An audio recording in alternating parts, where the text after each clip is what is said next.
with over 100,000 followers on Instagram, she has become a trusted voice and a guiding light for so many people navigating ADHD. The symptoms of ADHD would feel so normal. Like, life can't be this hard for everybody. I don't know why it's so hard for me. But, Right. I would be stuck on the couch and I can't get up and go sweep the floor. Like, what is that about? Like, I've been treating anxiety and depression for 20 years and I wasn't getting any better. It was so hard to do the easy stuff, right? I was running a business, doing all this big stuff. That didn't feel so hard. So it is reacting as if you're getting chased by a bear when the truth is you have lots of emails to write. Fight or flight is really fight, flight, freeze, and fawn. Like, you can be really successful and really be struggling. I love my ADHD brain, especially now that I'm regulated. I have a book coming out next year. Hello and welcome back. Today's guest is someone whose personal journey is nothing short of inspiring. After being diagnosed with ADHD herself, she chose to turn her own challenges into a powerful source of purpose.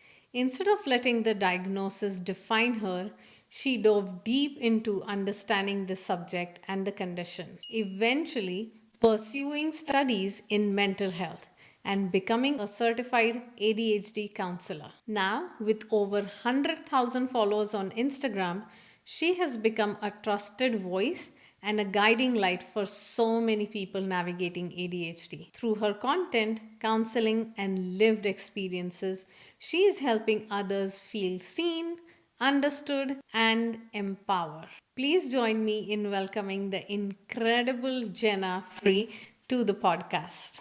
I'm so excited to have you today, Jenna. Thank you so much for agreeing to do this for me. Thank you so much. I'm glad to be here. Okay, I want to start with your journey. Like, how did you get into ADHD? How it all started? Yeah, so I was doing coaching and other work as an intuitive eating counselor. Yeah. Well, actually, if you really go back, I had like 4 careers before that, which was probably a sign that I had ADHD, but I didn't realize it at the time. But I was doing intuitive eating coaching for 7 years, and it was okay. I wasn't the most successful, but I was keeping myself afloat. Okay. And then I went back to school to become a therapist, thinking I'll work with eating disorders, and just having that credential behind my name will help. Because coaching is great, but some people don't take it as seriously. Right. So I wanted that therapy background. So I went to school, and then while I was in grad school, I had my kids. And then life became so hectic that I knew something was wrong. Something was up.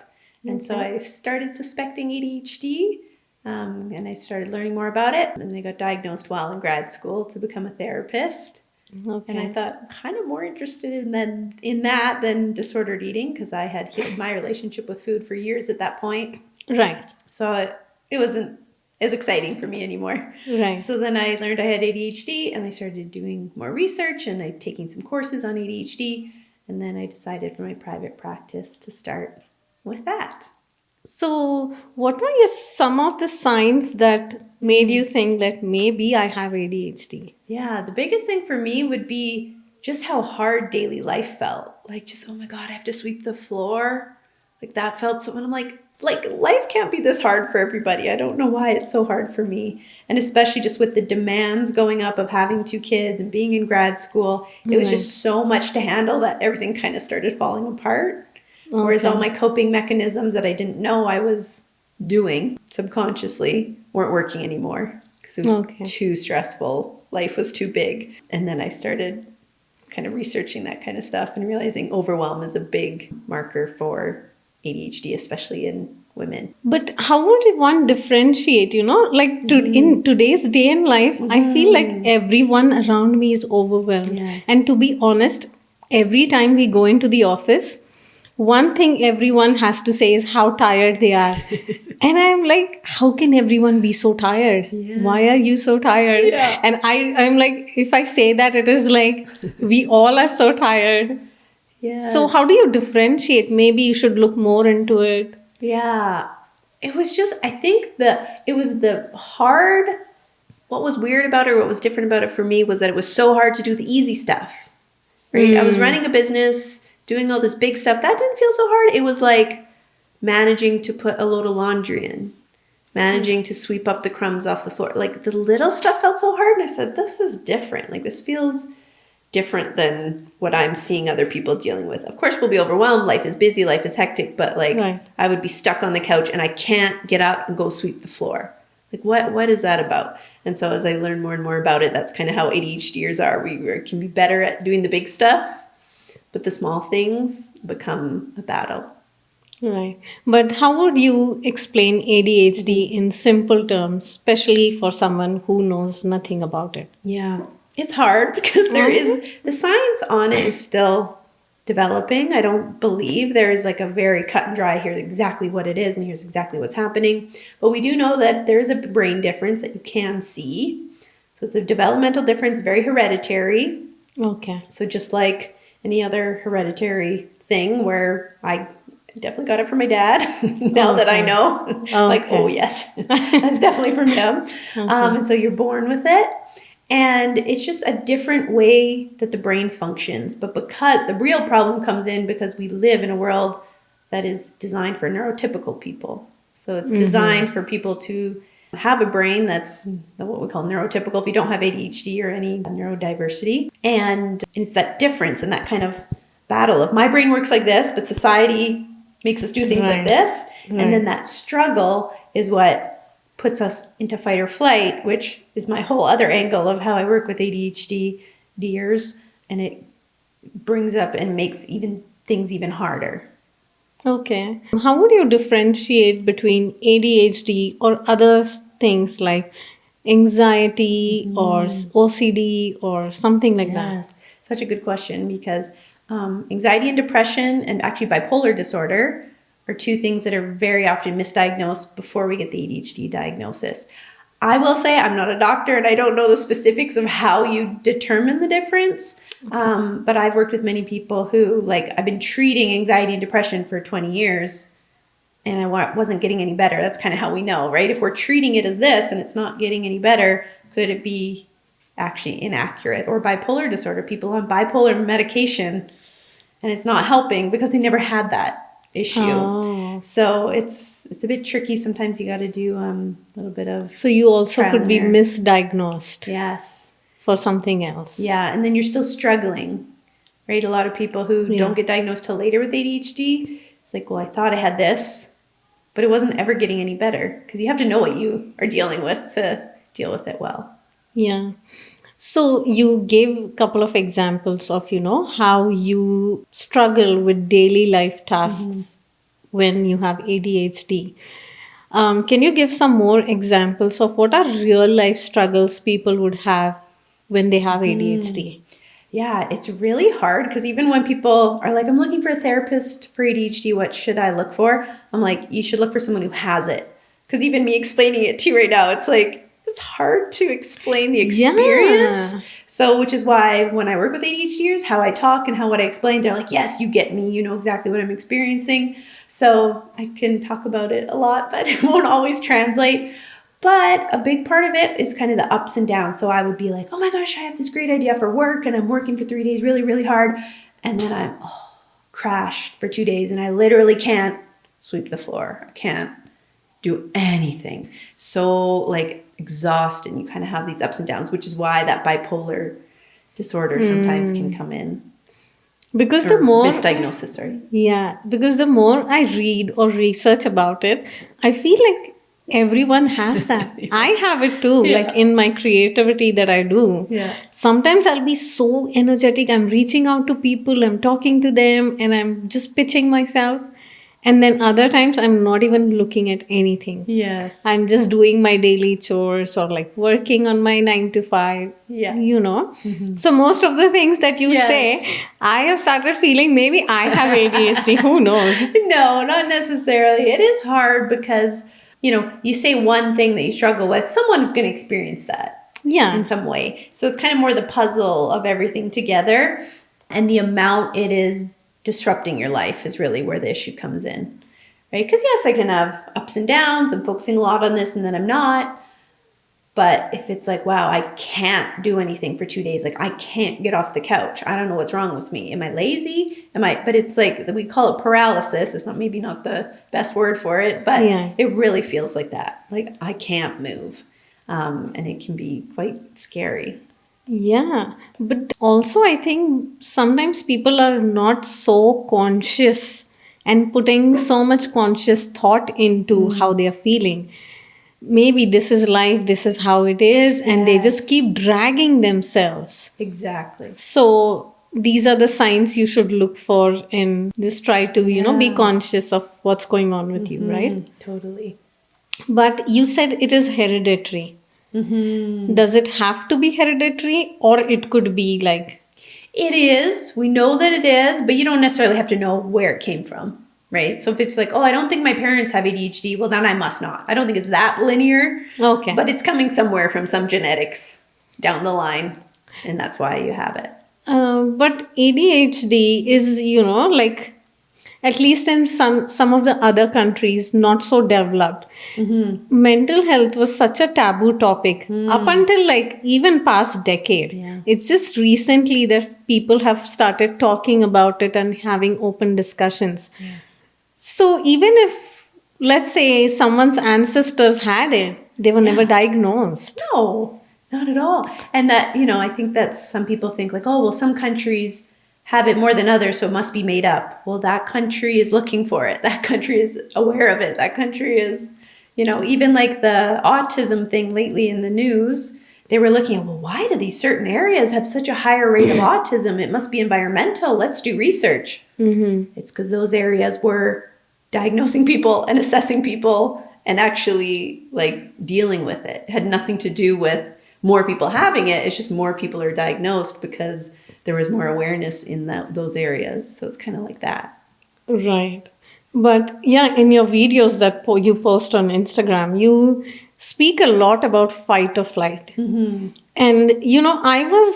I'm not so exposed to all the like ADHD or overwhelm. It's just when I came across your page is I started learning, and as you keep posting, I learn more about it. So for people who know maybe not too much about it, how would you explain fight or flight? Yeah. So what I have found, and this is kind of my unique approach, and I have a book coming out next year and everything with Wow. this unique approach. So there is some assumption here and hypothesis, but the ADHDers, because we're neurodivergent in a world that's designed for neurotypical people, you spend your whole life kind of butting up against things, and it kind of gets you on the defense. Like, gotta work harder here, gotta do this differently because everyone does it that way. My brain doesn't work that way, so I gotta work really hard to do that. And it puts you on that kind of defense mode, which is survival mode. Like, I'm just doing things to keep my head above water. I gotta work extra hard to do the things that neurotypical people are just doing. So that puts us into fight or flight, which then once you're there long enough, you kind of get stuck, and then that's just your normal. Yeah. So people with ADHD are typically in fight or flight, which looks like overwhelm, paralysis, irritability, and all the things that we list as ADHD symptoms can also be exacerbated by being in fight or flight. So fight or flight is really fight, flight, freeze, and fawn. So fight would be the irritability, frustration, quick to anger, impatient, flight, avoidance. So ADHDers also procrastinate a lot. I'm going to avoid this thing that's stressing me out until the very last minute when I have to rush to get it done. So that would be flight. Freeze is the paralysis. Right. So it's kind of like a deer in the headlights. Like I mentioned, it's different than just like, oh, I'm being lazy or I don't feel like it. It's like a very biological, I couldn't get up and do that even if I wanted to. Oh, So yeah. that's the freeze. And then the fawn is people pleasing. So ADHDers can really like put everyone's needs before their own, say yes to things that they have no time for, but they want everyone to be happy. And all of those come into play when we're in fight or flight. But those are also the symptoms of ADHD. So when you have an ADHD brain and you're in fight or flight, it's just like, oh my gosh, I'm dealing with so much that it's very debilitating. So in the work that I do is I help people get out of fight or flight, even though you still have the ADHD brain, it's a lot less of a struggle to deal with than if you're also in fight or flight. You also talk a lot about band-aid approach and how other counselors would, go more with the band-aid approach and how you are not in favor of that or you work differently. Can you explain what band-aid approach would be? Yes.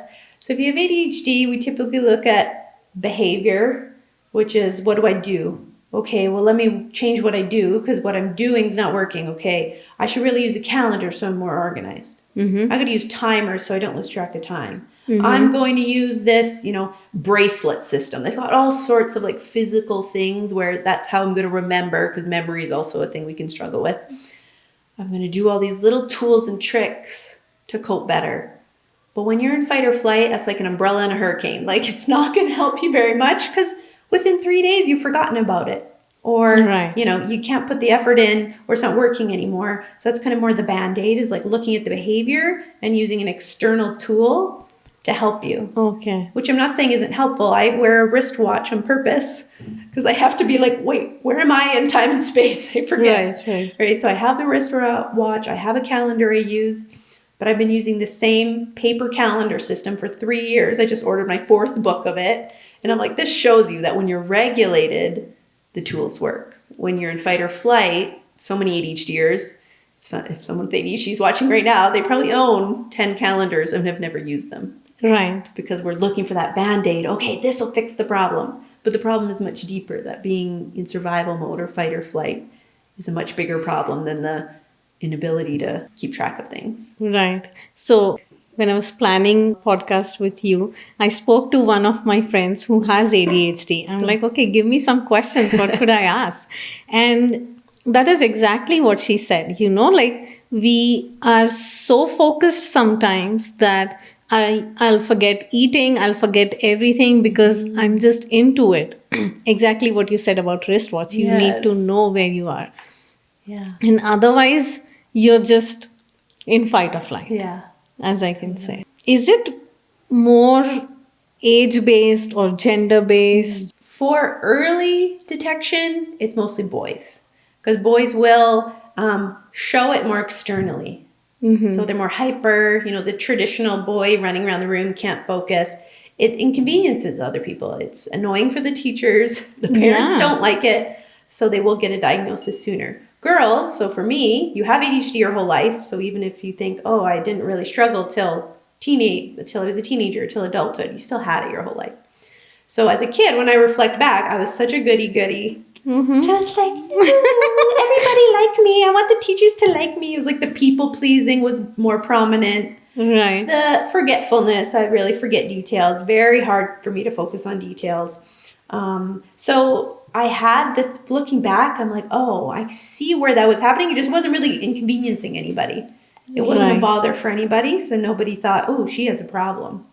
Even in adulthood, when I was started to struggle, I was telling my mom, I think I have ADHD. She's like, no way. I wasn't hyper. Right. But it was more in an internal struggle. Yeah, so it shows differently in boys versus girls. Not always, but often. Okay. And so most of my clients are like women in their 30s plus that have been diagnosed recently. So whatever you're saying, I know it feels such a struggle for me, especially for people who have never, let's say, had anyone around them diagnosed with any of the neurodiversity, let's say anxiety or ADHD or OCD. These things, the symptoms of ADHD would feel so normal. And that is still my struggle. Yeah. Because, it was such a taboo topic and no one ever talked about any mental health while I was growing up. Yeah. It was more, I got exposed to it after I moved here. And still, if I have people watching this, I'm not convinced. Like, what should I give them? Like, this is what you should be looking for. And then this is when you should go and seek an expert or get yourself diagnosed. Totally. Well, the social media is not great for us because it's very addictive. But the one good thing is that I do know a lot of people have been diagnosed because, different social media posts or TikToks they've gone, oh my God, that's what I struggle. I struggle with all these same things. So it's tricky. Sometimes you got to go do some research and observe, like, well, what's out there? What are people explaining? But if you are struggling, kind of my whole thing is if I'm struggling, I'm going to look for a solution for it. So I think there's a little bit of this, don't just sit there and go, well, life's just hard. I'm going to struggle. Like, if you're struggling, it's not necessarily ADHD, but if you start looking into it, like, do I have something going on here that I could work on so that life can be easier? As a regulated ADHDer, my life is so much easier now. So it's like once I've learned, oh, there's a problem, there's a reason why I'm struggling. I don't have to, like you said, just drag myself along for the rest of my life. Yeah. If I am not thriving, something's up. And it might not, it's, I don't know what it's going to be for each person. It's like start poking around and seeing, well, could it be this? Could it be that? And then you do need an official assessment at some point if you're not sure. Self-assessment is very valid as well. Some people are like, I know I have ADHD, and I don't necessarily want to go spend hundreds of dollars to have a doctor tell me that. So I'm just going to continue forward as if I do and get the help I need. And that's perfectly fine too. Yeah, because if I were to see, including myself and the people I hang out with, most of the symptoms that you mentioned, let's say procrastinating or having, being organized but still somewhere falling behind, rushing, all those things. I feel like I do that, Sure. but I'm happy. Exactly. So I'm sometimes taking one thing at a time. I'm sometimes excelling. Sometimes I'm just like, my laundry is there in a bedroom for a month. I don't care. yes, and I think that's the biggest piece, right? It kind of sounds like those are more conscious choices. Like I'm just choosing not to worry about it. I'm choosing. Whereas the ADHD is all very compulsive. I'm dying to get my laundry done, and I literally can't do it. And it's bothering me, and I'm feeling guilty about it, and I'm feeling shame, and I don't let anyone come over because my house is a mess, and I can't clean it up no matter how hard I try. Right? It's a much more inner turmoil and very, very big. Whereas, now at this point, my house is not clean all the time. I'm just like, I'm choosing not to clean it up because I have other things to do. So when it's a choice, it feels a little bit more like you have control over it a little bit. Right. It's probably fine. Just being human. Yeah, but I think you've done a good job on yourself because you have such a contagious, calm energy in you. I cannot believe you had ADHD or you have ADHD because even see while speaking, I feel like I need to rush. Like I'm taking up your time. So, your time is valuable. I need to rush. I need to talk fast. And there are things going on in my mind. But I've seen you, like even we have met at a birthday parties, you're so calm. There are people in your house, there are kids making mess, but you have that composure in yourself. How do you get there? How did you get there? Well, that is with the regulation work. So I was never hyperactive or super anxious. I would be more probably the aloof side, naturally. Okay. More like I just whatever. I just throw my hands up and give up. So that's more my nature. Even in dysregulation, it's still more like a frozen, don't bother type of energy instead of the anxious side. But with regulation work, it really helps you be more present, regardless of ADHD or not. It's going to be helpful for everybody. I'm able to be more present. If I'm worried about something, I don't always have control over my thoughts, but I'm more able to go, okay, well, nothing, I can't do anything about that right now. Let's come back to the room. What am I doing right now? And what it is getting your body out of that mode where we feel unsafe, right? That's what fight or flight is. Right. Fight or flight is your nervous system thinks you are in imminent life-threatening danger. So it is reacting as if you're getting chased by a bear when the truth is you have lots of emails to write. Like it's not the same thing. Right. Yeah. And it's not helpful. Yeah. But our bodies are so primal. So they remain in that like, even because you can be dysregulated ADHD or not. So you could be dysregulated right now thinking, oh my gosh, I'm going to waste her time. Right. But the reaction your body's having is out of proportion to the reality. Right. And that is not helpful. And so that's what regulation work does, is kind of get everything back to like, okay, even when there's a problem, I'm not about to die. Like it's fine. Right. And it calms everything down. So you do counseling and you help people. So apart from ADHD, can this also help people who are just overwhelmed? Totally. Maybe not diagnosed with ADHD, but have that calm composure and be regulated. Yes, Can this definitely. counseling help even them or just for Yes. ADHD? Oh, it can help anybody, and I didn't invent regulation, but for this hypothesis that, hey, ADHDers are dysregulated, and that's actually our problem. That is a unique approach. But anyone can work on nervous system regulation. And in my work, we also work on thought and belief regulation and behavior regulation. So we do a lot more than that. But even nervous system regulations can be valuable for everybody. Because that's just getting your body out of that Always be primal stiff, state of oh my gosh, everything's serious and scary. It's like, no, we live in the 21st century and it's a privileged assumption, but for most of us, we are not in danger most of the time. Yeah, You right. know? So I know a lot of people are, but when you're not, you don't want to be in fight or flight when you're physically safe, because then it's just causing a lot of problems. Right. I think I touched a little bit upon this, but again, for your podcast, I also listened to Andrew Huberman's podcast on YouTube about ADHD. Cool. And he was saying how self-diagnosis is not what you would recommend. But then there's a thin line between that, like how would you not self-diagnose, but how would you still see things, and then where do you go next? Well, self-diagnosis is only a problem if you think getting help's a problem. I think there is a judgment thing of well, why should you say you have ADHD and get support for that? What if you don't?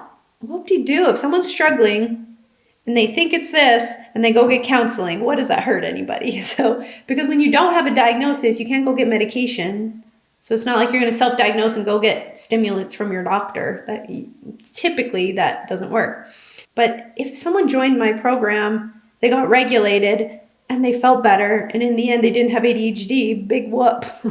Right. Why does it matter? But people do get I'll post something about ADHD. Oh, everything's ADHD these days. Oh my God, blah, blah, blah. It's why are you mad? Go about your life. You are dysregulated. Right. You need to relax. Why is that a bad thing? Yeah. So there is some, I think people think, oh, if you say you have ADHD and you don't, you're using it as an excuse and you're going to be lazy, and I don't get to be lazy because I don't have an excuse. So, people are thinking of it that way instead of, I'm struggling. I really think it could be this. I'm going to go seek support. What's wrong with that? But if someone's like, no, I want an official diagnosis, I wanted one just to know for sure, to have that confidence. So I just had to Google, ADHD assessments in Calgary. And I just went to a psychologist and did this 2 or 3 hour assessment thing. And she said yes. And I said, thank God. Okay. If it's not that, it's something. So that felt good. But there's also Talk with Frida is another service. It's a lot more affordable. It was $2,000 or something. Talk with Frida, I think, is $500. It's an online assessment, but with a professional. Okay. And they'll say no. If you don't have ADHD, they're not going to say yes to everybody, right? It's an official, it's in the DSM-5, there's documentation of what you need to exhibit to get diagnosed, just like any other diagnosis. But it's not covered under your healthcare. I don't know. Mine was not, but maybe for some people it is. So you need to go consult with a psychologist if you need. Okay. I'm asking a layman question because, and I want to ask these questions because I feel most of the people who don't know much about it, it will help them as well. So, psychiatrist and psychologist. Psychologist will usually help you with counseling and therapies. So, that is the professional you go to for diagnosis of ADHD. And when it comes to treatment, let's say you're diagnosed. What are the treatments of ADHD? Yeah. So you could see a coach, right? They wouldn't have a master's degree, but coaching is a very valid thing, especially for ADHD, which is more action-based. You can do coaching, therapy with a counselor or a psychologist. I'm a counselor. I could be a psychologist if I paid a lot of money and did another exam, but I'm I'm good. I'll just be a counselor. Same amount of schooling though. Psychologist. Psychiatrist is more for medication. Yeah. Yeah. And so that would be the difference. How would one, is it upon the individual if they want to go the medicine route or counseling? You can choose whatever you want. I think some people worry about that. If I go get a diagnosis, they're going to force me to go on medication. No.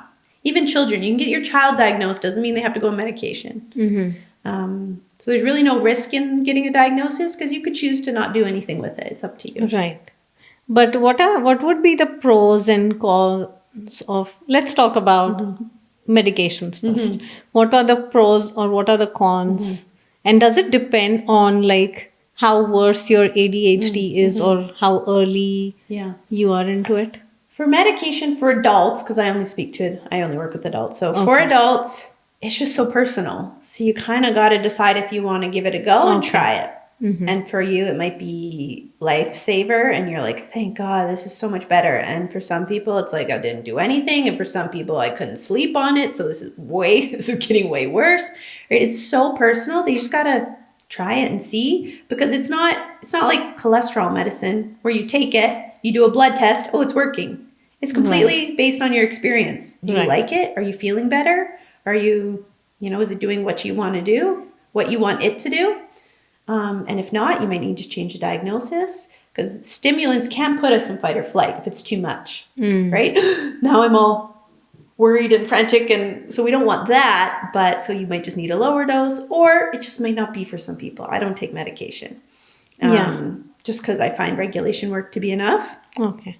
But it's also a medication where you could take it for 3 days and go, I don't like that, and never take it again. It's just like you take it and it's good for that day and then it's out of your system. Whereas, SSRIs or other mental health medications are like, okay, you got to wean yourself up. You got to build up your amount and you have to be on it for months to see the benefits. And then you have to wean off. It's not like that. Oh, Some okay. people even take it on work days and not on weekends. And you kind of Okay. just take it whenever you want. So it's a little less intense. It's just like I've heard that there are a lot of side effects of medications when you take it for mental health.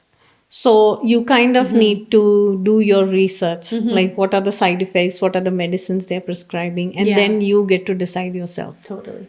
Okay. What are some of the common myths about ADHD that, people come to you a lot with? I do think it's a like hyperactivity one. Yeah, like yeah, you have to be, you have to really look it to be it. So it's like it can be a really internal experience, and the struggle is internal. I work with surgeons, people who own dentist private practices. It's not like these are unsuccessful people who are floundering. Yeah. Like you can be really successful and really be struggling. So it also doesn't have to like, oh, doctors even now, oh, well, you did good in school, you can't have ADHD. That's not how it works. Like I did good in school, but looking back, I can see how I had to work really hard. Like I was, and also sometimes you're just smart enough to skate by. That doesn't mean you're not struggling or don't need support. Yeah, I think that's exactly one of the myths because, people think that ADHD or any mental health disorder is like you are not capable enough. Yeah. But I think that's when very successful people, like maybe Elon Musk, he's said that he was struggling with or had ADHD.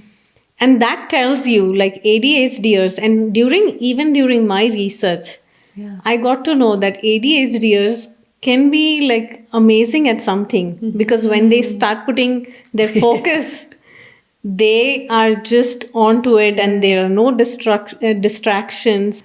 Unlike, so it could sometimes work in their favor. Yes. They can be you amazing. be very creative, you have unique thinking, and you Yeah. can make connections that other people don't make. So it's like you can come up with good ideas that other people didn't get. So there's a lot of benefits to it. I love my ADHD brain, especially now that I'm regulated. It's why, my business has grown so fast. It's why I came up with all my theories and my work that I do with clients is because I was noticing things, when I worked with people for hundreds of hours, I was noticing these commonalities. And I'm like, that can't be a coincidence. And then looked more into it. And that comes from that brain difference. So it's like, it really is a gift. Just as long as you can get out of fight or flight, it's not so difficult. But, like as you mentioned, how expensive or how much cost it could be to get yourself diagnosed. What are some of the things people could do at home to, help themselves if they cannot afford to go and get diagnosed or get help, even if they're diagnosed or get help? Because mental health treatments could be expensive. Yes. Oh, totally. If you even look up nervous system regulation, even if it has not for ADHD, like I'm sure there's tons of YouTube stuff out there, like a lot of material. I have a podcast, I give a lot for free. I have a free guide. book coming out, so that's an affordable resource. And so you can still do your research and do it on your own, but of course, especially with ADHD, and if you are dysregulated, it can't be hard to execute because you're already overwhelmed and it can be hard to add on new things. But, if that's the only option at the moment, would be well worth looking into and seeing what you can do. Okay, so online there are tools that you should research about and get help with. And especially through my approach is like the theory is that you need to be regulated. So if you practice nervous system regulation as a start, you can learn like what can help with that on your own. There's a lot of information out there. You have been helping so many people now. So when people come to you, have you had experiences? Do people still hesitate about how they feel about their diagnosis, how people around them treat them, maybe their family or friends? Is it still a thing or no? I think at the point where they're working with me is like they're pretty gung-ho and into it and accepting of it. But there's still some people in my group sometimes that are like, sometimes I think I'm like a fraud. Like, do I really have this? So it's still, sometimes you can be trepidatious, but I think taking that taboo away of like, even if you end up not, what is the worst case scenario? You got some mental health tools and are coping better with life. Yeah. Like, it's not a bad thing. But let's say people will come out in the office or, talk to their colleagues about it. Like, I have ADHD. Have someone come and told you like they have gotten into trouble or people are not much accepting, or do ADHDers will then expect people to treat them differently or accommodate them differently? Yeah. And I think that's where it gets into where people start to get frustrated is when they think, because I don't think this is really what's happening, but people perceive that as an excuse. Like, I'm not going to try to do it any differently. I'm slow or I don't get my work done and too bad, so sad I have ADHD. Like, that's not, I don't think what people are trying to do or saying. Right, yeah. But that's why I said of like, when people are offended, like, oh, everyone has ADHD. It's like, why does that make you mad? If they are like, oh, I struggle and I'm going to get support, it's people think people are trying to use it as an excuse to not step up and not do their part. But I've really never met an ADHDer who's doing that. Everyone's like so worried they're not doing enough. ADHDers are actually working so hard. Okay. Too hard. I have people who are working 10-hour days and not telling anybody. They're contracted for 8 hours. They're working extra hours because they feel they're not producing enough. It's like most ADHDers are working harder than they need to and burning themselves out more often than slacking on purpose and trying to get away with stuff. Right. But you talk a lot about being regulated. Can you talk like a little more about being regulated? Like for someone like me who knows nothing about it. Totally. So it's really just the opposite of being in fight or flight. So when you're not in fight or flight, you're regulated, meaning my feet are on the ground, I'm here, I'm present, I know I'm safe, I'm relaxed. That's being regulated. But when your mind's going, oh my gosh, well later I have to do this, and oh my gosh, I'm so anxious, and and you're tense and you're not present, that's when you're getting dysregulated. So when we're regulated, honestly, the first step is like a deep breath, relaxing your shoulders, and slowing down. When we're rushing, we get dysregulated. That dysregulates the nervous system because it signals, oh my gosh, danger. Right. You gotta run. But most of the time, it's just like I'm late for my massage appointment. Like, it's fine. Right. But the whole point of going there, I find that kind of thing is funny, right? I'm getting stressed about being late for my massage appointment. Where I'm going to relax. Be relaxing. Yeah. So just remembering, oh yeah, let me signal to my body, it's fine. And move a little bit slower and take a deep breath, and that's a great start. But like I have a boy, we both have boys. Can someone like misinterpret being hyperactive to being ADHD? Oh, I'm sure. Most of them. Yeah. I do suspect one of my sons has ADHD, but it's actually for other reasons, more like emotional dysregulation, like very high and low emotions and stuff like that, not so much hyperactivity. So it's much more complex than just the like little boy running around.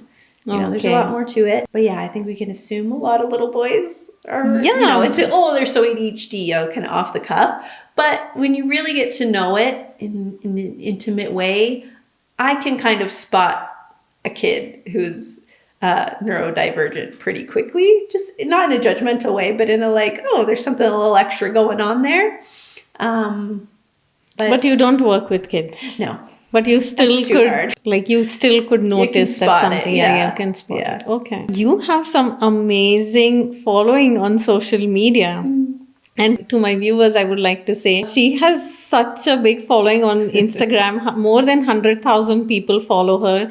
And the content she posts is not some regular content that you see on social media. You talk about your daily lives. And I love it when when things are actually happening with you and you post in real time, especially with someone going through ADHD. It is so good because relevance, Yeah. see, this is what I'm going through. And it would just right off the bat click someone, oh, this is what happened to me. And, connect all the dots. Yeah. So I remember you posting about how one day you were early and you missed the bus for one of your kids. And then you were late, you had to go to school. So imagine someone else going through the same thing, but coming across your post. It would, enlighten them right away. Oh, this is, and I think that's your following shows that your work is really good and people are able to connect with you. Yeah. So how has your social media journey been? I actually had quite a large following with intuitive eating. I had 125,000 followers when I was doing that. So I do think I have a skill at the gab and sharing about. It's typically about a belief. If I feel strongly about something, I could talk about it all day. So with intuitive eating, I was very interested in that. So shared a lot about it. But because I was dysregulated, it was a little bit more on and off. And that account did kind of die. And then it never grew. It just got to this, it grew and it got to a certain level. And I think I was just more inconsistent. But then when I had a business partner at the time and we wrapped that up, and then I started this account. So it took 7 years to develop that. And in 2 years, I'm kind of higher than I was then. And which is really just that consistency and passion about one topic. And really repeating myself. I say the same thing again and again and again and again and again. And I've even had someone comment like, you're kind of always saying the same thing, but I really appreciate that because I trust you, right? Because I'm not saying, well, try this and try this random thing. And here's a random tip and this. You have no, perspective. Yeah. Whereas, some people who are in social media, I think they get worried about repeating themselves or saying the same thing in different ways. Yeah. But it's like, if you have one philosophy or one angle, people will really trust you because you don't waver from it. Yeah. So how do you think social media, being on social media and posting has helped you or other people? Well, it helps share the perspective. I wouldn't have the business I have if it weren't for social media. Okay. But also, if I had a magic wand, no person with ADHD would be on social media. So it's tricky because it is such a time suck. It adds to our paralysis. It is very addictive and is designed to be that way, especially for the ADHD brain. But also that's where you find really good information, and that's where most people find me. So it's a bit of a tricky relationship. Yeah, and with social media, I have come to a conclusion for myself that you have to be disciplined. You have to see what accounts you're following, what are you consuming, and you have to be disciplined. So you can't blame the world for changing and evolving. You have to manage or discipline yourself. Yeah. But I will say, just to comment on that, I agree. But when you have ADHD and you're in fight or flight, it is like a physical addiction. It is like telling an alcoholic, well, just have discipline. It's not possible. But you can get treatment and get better, right? We can make it better, but it's usually deeper internal work. We need to then have the discipline instead of just going straight to discipline, which is behavior. We need to do that kind of deeper work too, for ADHDers in particular with social media. If you're going to have it, it's going to be a battle. Yeah. And even to my viewers, if you think some of the symptoms that Jenna mentioned, you have, but you're not sure, you should definitely follow her page. And she posts some good content, and I follow her, and I get so much from what she posts on her daily life basis. And you've also started your YouTube channel. Yes. So how did that happen? Yeah, so it's just my podcast. I would do just audio if I could because I like to not have to get dressed and everything. But I know it's really helpful, and I do use the clips on social media. So I just Yeah. record the video, similar to you, except with just my laptop and me. And I just put on YouTube, which is not as popular. The podcast is doing really well, though. Most people do listen on audio. But Yeah, yes, yeah, I'm yeah. talking about this stuff. But you recently started Yes, in your yes, yes, defense, yes. so Yes, yes, yes. it will still take some time. Yeah. Yeah, so also go and follow her YouTube channel. I'll link all her socials here. And you also do some workshops, and you recently did a free workshop as well, right? Yes. And who is that for? How are people going to benefit from that? So that's if you're interested about ADHD and dysregulation, like, well, how does it all work, and kind of understanding yourself more. If you think you have ADHD or you do have ADHD, it's just a good resource to understand my philosophy and how regulation can help you, and a few steps to get started. And the next one of those will be in July, I believe. In July. So if people think that, oh, maybe I have ADHD, I don't know, I'm struggling, they should just come and sign up to your workshop Yeah. just to Yeah. Just get check some it out. information. Okay. Yeah. And, I know I have a lot of friends who are like, oh, yeah, I kind of like relate to one or two of your posts, but they just know they don't have it. Right? There is a very even if you're like, oh, that trait, oh, haha, yeah, that happens to me sometimes. You kind of know if you're like, this doesn't seem normal. Right? There is a difference of struggle and intensity that's like, I don't know about this. And so if you have that kind of questioning, I've never met someone who went down the ADHD rabbit hole, was really convinced they have it, and then don't. Kind of, you know. Yeah. But of course, if you're just starting to learn, it's just come to your awareness. It might take some time to decipher if it's you or not. Okay. And also, if someone wants to get help and if they want to get counseling from you, are you still accepting people? How do they get in touch with you? Yeah, so I only work with people through my groups now. Okay. But the next round will be opening in July. I'm doing a little pre-sale in June where you get a free course about how you can set up the tools in your environment to be more regulated. But yeah, that's how I work with people now. So what are the groups? Can you explain? Yeah, so it's a 8-week program, and we meet in small groups, and this is where I teach the material, and we talk, and you ask questions, and we support each other in the journey. And I actually really love it. A group of ADHDers together is like, oh, I'm not weird. We're all kind of the same. It's quite nice. Exactly what I was going to say. Being in a group with people having similar struggles would really help, right? Yeah, it's really nice. Apart from group, do you do one-on-one sessions as well? No, No, not anymore.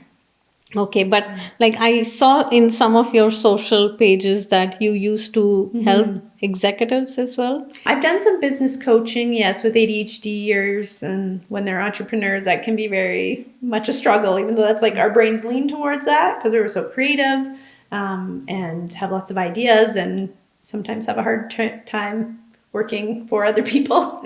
Okay. That's why I've been self-employed for quite a while. But yeah, I don't have anything of that going on at the moment, but it is another good regulation really helps with that as well. When you have to kind of be your own boss and motivate yourself. Right. If you're in fight or flight, it's going to be quite difficult. So you only focus on groups right now? Yeah, right now, yeah. Okay. Do you have any last words for people who are struggling or think they have ADHD or who have been diagnosed with ADHD? What are some of the things you would want to tell them? Yeah, I think just that it can get a lot better. It does not have to be this hard. And I do have a free guide that people can grab. So it has a video and a PDF just explaining my process and giving you some first action steps to get started. Sure, and I'll link everything down below for your convenience. Go follow her on YouTube, on her Instagram. And it was wonderful having you, Jenna. Thank you so much. Especially for me who knew nothing about ADHD, I got to learn so much about it, and it really helps to, understand and be more conscious about not to just keep struggling and to actually look for help. And there's immense help available, even on online, as you said. Totally. So thank you so much. Thank you. And if you have any questions or if you want to connect with Jenna or related to the video, mention it in the comments below and I'll be more than happy to answer and get Jenna to answer as well. And if you haven't subscribed, please subscribe right now, and I'll see you in the next one.